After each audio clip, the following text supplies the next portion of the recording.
All right, friends, we're back again in Genesis, reading in Genesis 27. We're going to read that entire chapter. So this is a little bit of a chunk of reading. So glad you're tuning in to listen. Sometimes that makes it easier.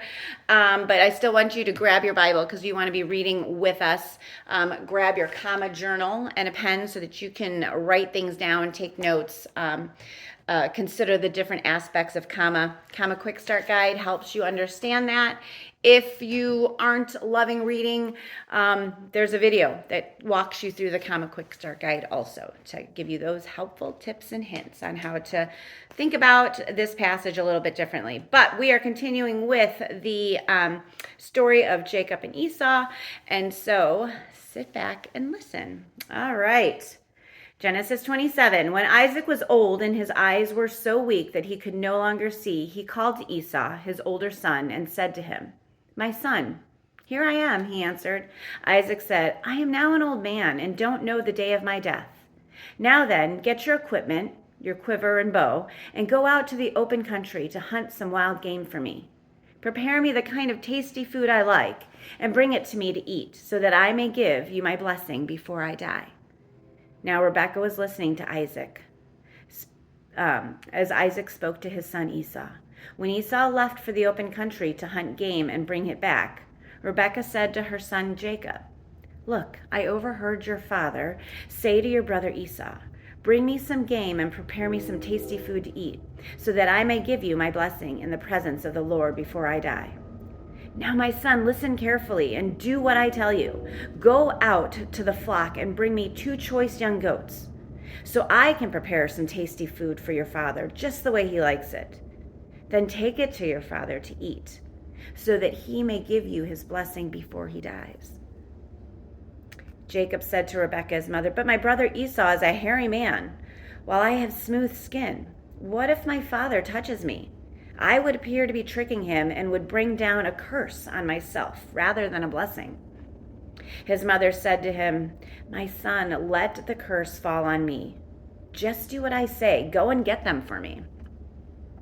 So he went and got them and brought them to his mother, and she prepared some tasty food, just the way his father liked it. Then Rebekah took the best clothes of Esau, her older son, which she had in the house, and put them on her younger son Jacob. She also covered his hands and the smooth part of his neck with the goat skin. Then she handed to her son Jacob the tasty food and the bread she had made. He went to his father and said, "My father." "Yes, my son," he answered. "Who is it?" Jacob said to his father, "I am Esau, your firstborn. I have done as you told me. Please sit up and eat some of my game, so that you may give me your blessing." Isaac asked his son, "How did you find it so quickly, my son?" "The Lord your God gave me success," he replied. Then Isaac said to Jacob, "Come near so I can touch you, my son, to know whether you really are my son Esau or not." Jacob went close to his father Isaac, who touched him and said, "The voice is the voice of Jacob, but the hands are the hands of Esau." He did not recognize him, for his hands were hairy like those of his brother Esau, so he proceeded to bless him. "Are you really my son Esau?" he asked. "I am," he replied. Then he said, "My son, bring me some of your game to eat, so that I may give you my blessing." Jacob brought it to him, and he ate, and he brought some wine, and he drank. Then his father Isaac said to him, "Come here, my son, and kiss me." So he went to him and kissed him. When Isaac caught the smell of his clothes, he blessed him and said, "Ah, the smell of my son is like the smell of a field that the Lord has blessed. May God give you heaven's dew and earth's richness, an abundance of grain and new wine. May nations serve you and people bow down to you. Be Lord over your brothers, and may the sons of your mother bow down to you. May those who curse you be cursed, and those who bless you be blessed." After Isaac finished blessing him, and Jacob had scarcely left his father's presence, his brother Esau came from the hunt. He too prepared some tasty food and brought it to his father. Then he said to him, "My father, please sit up and eat some of my game, so that you may give me your blessing." His father asked me, "Who are you?" "I'm your son," he answered, "your firstborn, Esau." Isaac trembled violently and said, "Who was it then that hunted game and brought it to me. I ate it just before you came, and I blessed him, and indeed he will be blessed." When Esau heard his father's words, he burst out with a loud and bitter cry and said to his father, bless me. Me too, my father." But he said, "Your brother came deceitfully and took your blessing." Esau said, "Isn't he rightly named Jacob? This is the second time he's taken advantage of me. He took my birthright, and now he's taken my blessing." Then he asked, "Haven't you reserved any blessing for me?" Isaac answered Esau, "I have made him lord over you, and have made all his relatives his servants. I have sustained him with grain and new wine. So what can I possibly do for you, my son?" Esau said to his father, "Do you have only one blessing, my father? Bless me too, my father." Then Esau wept aloud. His father Isaac answered him, "Your dwelling will be away from the earth's richness, away from the dew of heaven above. You will live by the sword, and you will serve your brother.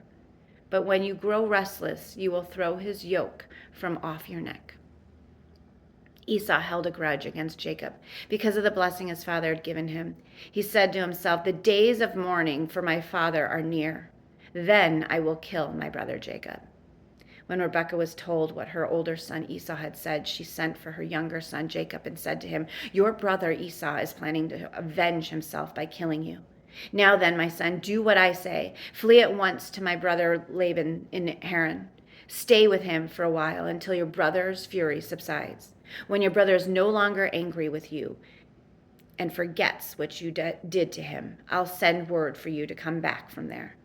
Why should I lose both of you in one day?" Then Rebekah said to Isaac, "I'm disgusted with living because of these Hittite women. If Jacob takes a wife from among the women of this land, from Hittite women like these, my life will not be worth living."